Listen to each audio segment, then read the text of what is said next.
How different can they be?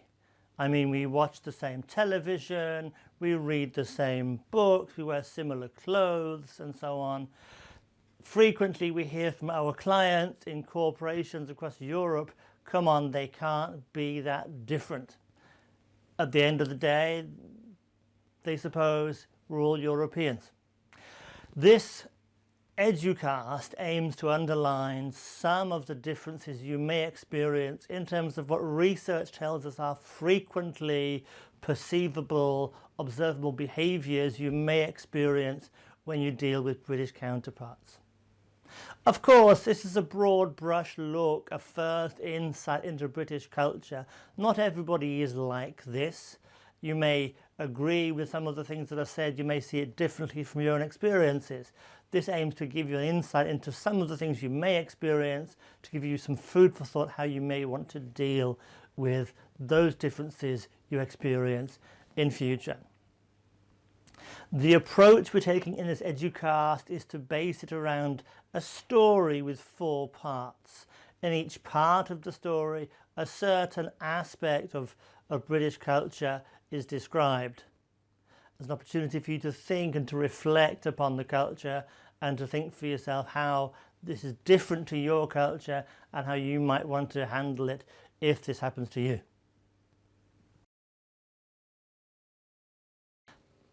This is the story of a German employee from an insurance company who goes to the UK to work in the office there for a while. In the first part of the story, our employee arrives and is pleased to experience that his colleagues there are very friendly, very open, very sociable towards him, using first names very soon from the start, even offering to take him sightseeing, to show him the city in London where he is, etc. This offer of showing him around, sightseeing, doesn't really materialize, it doesn't really happen. However, he just puts this down to people being very busy.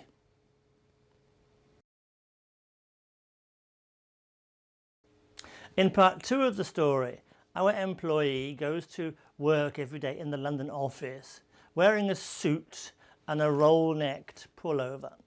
He observes that his colleagues, even the younger ones, are wearing shirts and ties for work. And people make comments like, oh, are you not feeling well today? Or are you going to a party this evening? Or even, is your iron broken?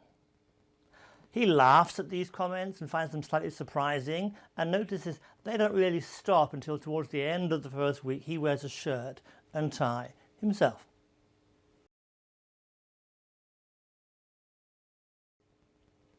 In part 3 of the story, our German employee leaves his first department meeting feeling a little bit confused because he doesn't really understand exactly what's been agreed upon in the meeting and what exactly should be happening next, what to-dos need to be put into practice.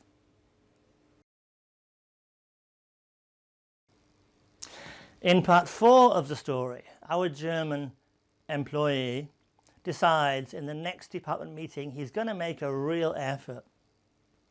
He contributes, he raises objections, he asks critical questions and points out helpfully how things are different between the way they're done in Germany and in England. Even later in the meeting he decides it might make sense to point out carefully just to one of his colleagues how, from his point of view, his colleague is wrong. It's at this point when the head of department interrupts carefully with the words, "Thank you, but we're not in Germany now."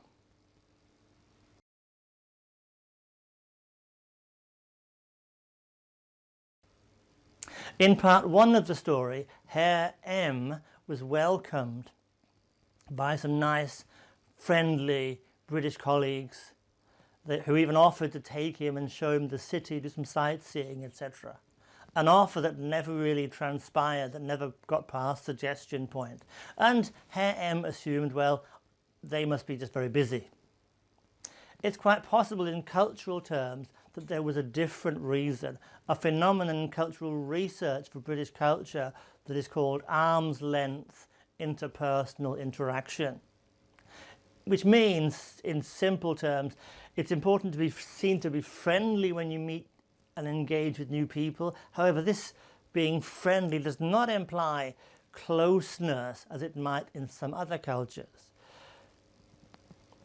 It also means that, for example, small talk also includes distance, which means we don't want to hear too much detail.